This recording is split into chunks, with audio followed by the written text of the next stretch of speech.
Well, good morning. I've got 4 articles here, and I'm not going to read them to you, trust me, but I will summarize them real quickly for you. And these are articles that touched me in some way over the years, and I've saved them. First one is, it's about a 20-some-year-old young man that works in a grocery store, and he was restocking the cooler, and he noticed an autistic boy staring at him. So he offered him a drink from the cooler. He got no response.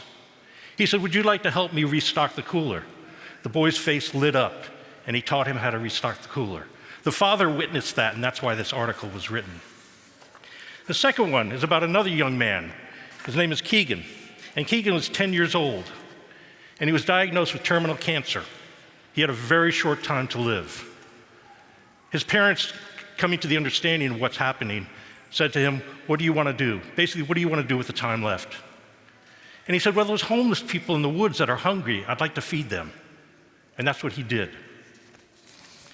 The third article is about a young man named Riley, and I know Riley. Riley was in Scouts with my son years ago, with a troop that was here in the parish. And I remember the first time I saw Riley. He came in and he had long hair down to here, long blonde hair, and he's wearing a Scout uniform. And I kind of went, it just looks a little odd. I judged him. I judged his parents. Well, he came in after months or whatever, and he had nice short hair. And come to find out, this article came out that he was growing his hair out to give it to Locks of Love for people that went through chemotherapy and lost their hair. I felt about that big. The last one is a very powerful one. I don't know if you remember back in 2006 in Lancaster County, Pennsylvania, the Amish community, a man in his 30s went into the classroom with students, Amish students, and shot a bunch of them. 5 of the students died. Immediately, the Amish community forgave that man.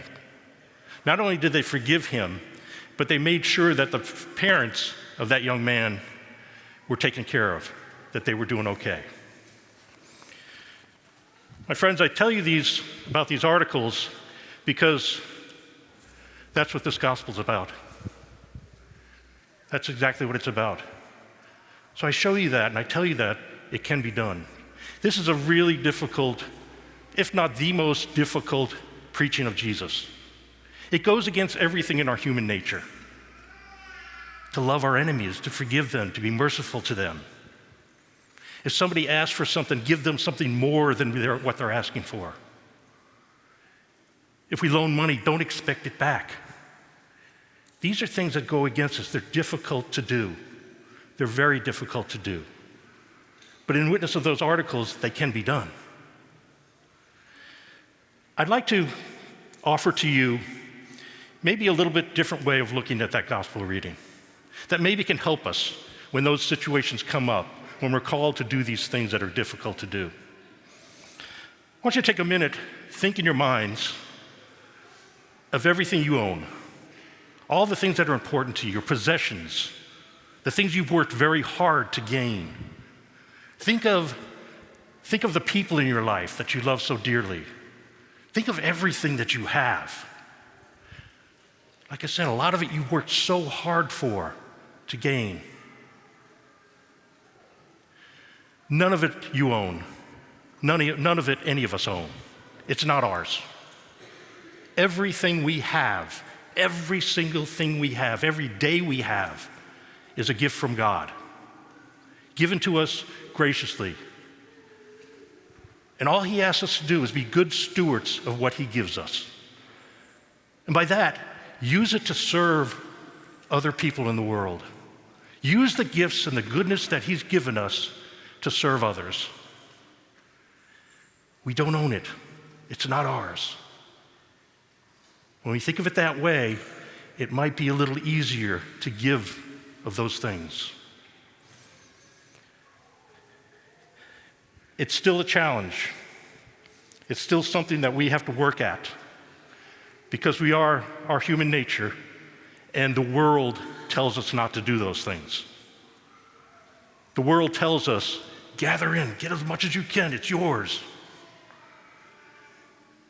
Yeah, but I worked so hard for it. I worked hard to earn the money to get that. Well, where did you get the talent to do that? It came from God. We own nothing. There's one line in that gospel reading that pretty much summarizes the whole thing. It actually summarizes the whole gospel, the whole Bible. And I want you to help me with that line, because you know it. You've said it. You've heard it. I'll say the first part. You give me the second part. Do unto others. Amen.